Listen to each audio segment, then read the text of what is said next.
con trang á. Ừ cùng là khoa thế này mập nó sẽ thấu đấy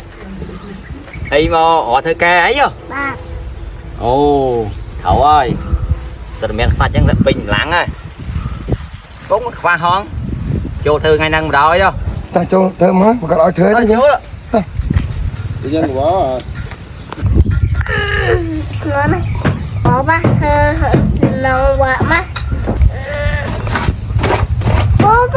lắc ngon ọt hùa chứ. Tôi nhom tính nào. ý ảnh đi hôi năng thơm cá đá năng ao com hiện này mình com hiện này là phê lên nóng lên cá tích thơm cá tích đây là 2 ngày nhé lại ngon thơm mát bài thơm cá đó nhân chả ké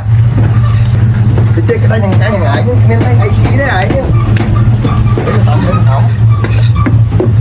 ta hệ trai mấy đó mà thêm nóng cá nó ấy đau đấy cái chuyện anh ngọt thơ on nữa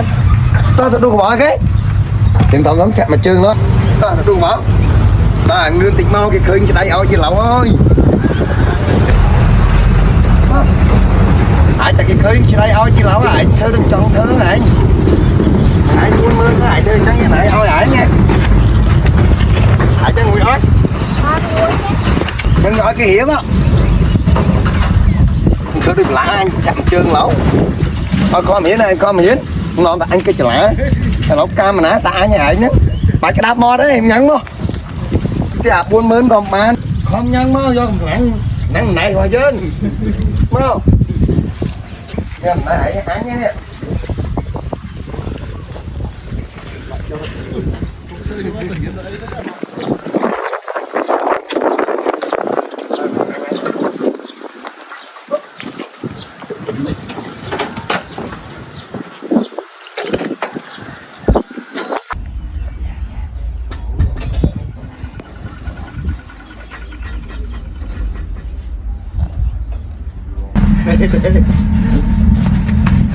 Trời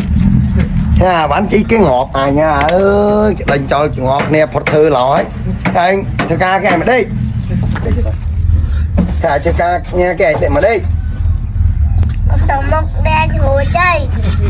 nè ơi cả nào hiện hao là anh cái chả lá đấy lột là vỏ rồi nó mới lên tập phó là anh nhà chứ nọn pin nè trắng à đang nấu